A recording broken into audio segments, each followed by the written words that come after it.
동물을 만나고 좋은 사람이 되었다. 펜로스. 같은 마음이 필요해.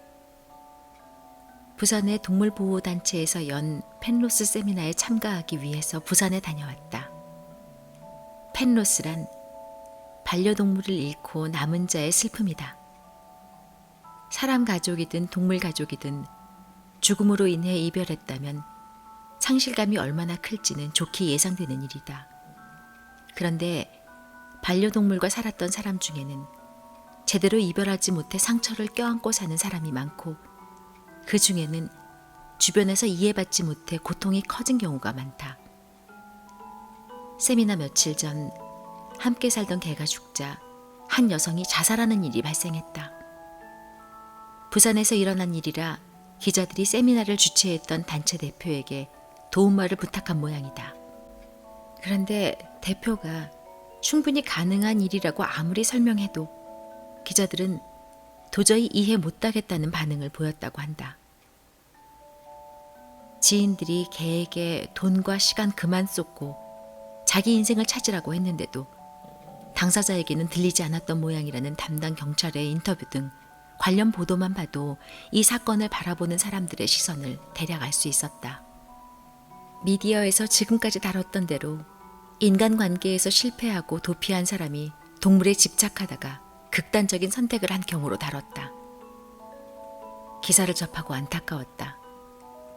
그에게 속 이야기를 터놓을 상대가 한 명이라도 있었다면 막을 수 있는 일이었는데, 개가 노환으로 떠났다면 얼마나 오랜 시간을 함께 했을 것인가. 그 구구절절한 이야기를 들어줄 사람이 곁에 한 명만 있었어도. 안 그래도 세미나에서 떠난 반려동물 이야기를 진심으로 들어줄 사람을 딱 한 명이라도 만들어두라고 이야기할 예정이었다. 가족을 잃은 것도 슬픈데 그들을 더 힘들게 하는 건 주변의 반응이기 때문이다. 개 죽었다고 유난 그만 떨고 빨리 잊고 다른 고양이 사. 이런 반응이 무서워 사람들에게 터놓지 못하고 슬픔을 억누르다 보면 제대로 이별할 시기를 놓치고 상처로 끌어안게 되는 사람이 많다. 속으로는 개, 고양이 따위라고 생각하더라도 가족 같은 존재를 잃고 힘들어하는 사람에게 위로의 말 한마디 건넬 수 있지 않을까? 이해하지 못하더라도 힘들어하는 사람을 위해 입을 다물어 줄 수 있지 않을까? 그렇지 못한 사회 분위기가 아쉽다.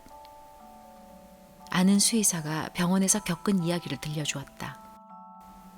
꽤 큰 동물병원인데 힘든 수술을 마친 개가 회복을 해서 퇴원을 했다가 문제가 생겨서 다시 재입원했는데 결국 사망했다고.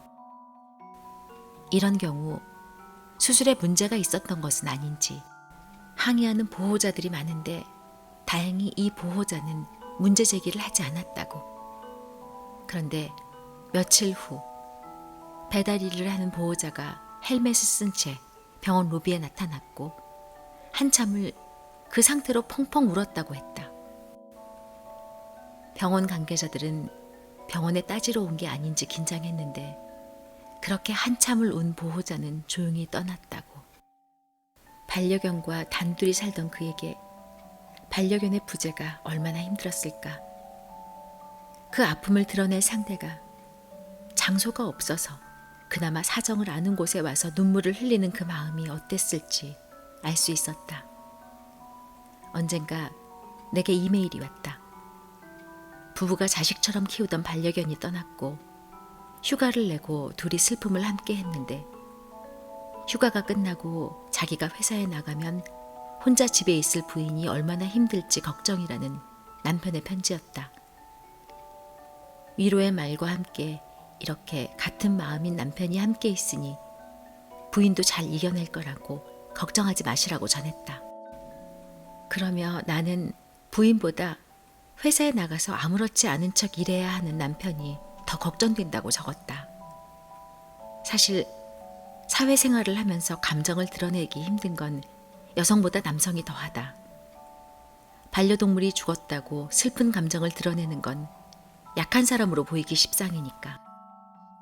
그래서 오히려 아이들이 떠나고 남자가 더 힘들어하는 경우를 많이 봐온 터라 걱정이 되어 메일 끝에 한 줄 적어서 보냈을 뿐인데 바로 장문의 답장이 왔다. 안 그래도 너무 힘들다고. 부인이 너무 힘들어해서 부인 앞에서도 슬픔을 잘 드러내지 못했는데 회사에 나가야 하니 자신이 없다고 그렇게 긴 이야기를 내게 쏟아낸 남편은 말을 하니 이제 좀 살겠다고 덕분에 다시 잘 복귀할 수 있을 것 같다며 고맙다고 했다. 이렇게 우리는 떠난 반려동물에 대한 애도를 제대로 못하고 있다. 애도가 별거인가? 충분히 슬퍼하는 것, 충분히 슬퍼하면서 떠난 그들과의 끈을 계속 이어가고자 하는 열망이 애도다. 그런데 이걸 제대로 하지 못해서 반려동물과의 시간을 아픔으로만 간직하는 사람들이 많아서 안타깝다. 그들과 행복했던 긴 시간은 다 잊고 마지막 순간의 아픔으로만 기억하는 사람들이 많다. 슬픔을 제대로 표현하고 위로받지 못하면 그렇게 된다. 사람 가족이든 동물 가족이든 소중한 사람을 잃고 힘겨워하는 사람도 언젠가는 일상으로 돌아가야 한다. 그러려면 개인의 의지와 함께 사회의 지지가 필요하다. 아무리 이제 그만 힘들어하고 일상으로 돌아가야지 생각하고 출근을 해도 아이고 고작 개 죽었다고 휴가를 냈다며? 라는 한마디면 바로 무너져 내린다. 반려동물을 잃은 슬픔도 사람 가족을 잃은 것과 똑같은 슬픔이라는 것을 사회가 인정해주면 좋겠다. 미국의 게이지 연구팀은 반려동물을 잃은 부부를 대상으로 연구를 했다. 그 결과 여성의 약 50%, 남성의 약 25%가 반려동물의 죽음으로 매우 또는 극심하게 괴로웠다고 밝혔다. 반려동물이 떠난 것이 남성은 가까운 친구를 잃었을 때와 똑같은 고통이었다고, 여성은 자녀를 잃었을 때와 같은 고통이었다고 답했다. 아직 우리는 이런 연구 결과가 없지만 반려동물을 잃는다는 게 가장 친한 친구나 자녀를 잃은 슬픔과 비슷함을 안다면 좀 조심스럽게 대하지 않을까? 유난히 우리 사회가 다른 사람의 감정에 공감하는 것이 많이 서툰데 특히 동물 문제는 세대별, 개인별 인식차가 커서 갈등이 더 심한 것 같다. 동물책을 만드는 일을 하다 보니 내게는 이런저런 메일이 많이 오는데 그 중에는 함께 살던 반려동물을 떠나보낸 분이 많다. 알던 분도 있고 생면부지의 분도 있다. 그런데 그 중에 위태로워 보이는 분들이 있다. 이야기 나눌 사람이 아무도 없다고, 아이를 따라가고 싶다고 말하는 분들. 마지막으로 손을 내미는 것일지도 모른다는 생각에 진심을 담아 위로의 말을 건네고 글을 주고받다 보면 어느새 일상으로 돌아갈 기운을 얻었다는 소식을 듣는다. 그날 세미나에서 내가 한 이야기는 평범했다. 잘 이별하기 위해 충분히 슬퍼하고 애도할 것. 그래서 아이들과 보냈던 소중한 시간들을 상처가 아닌 행복으로 기억할 것. 많은 분들이 울었다. 왕복 4-5시간 이상 멀리서 온 분도 있었다.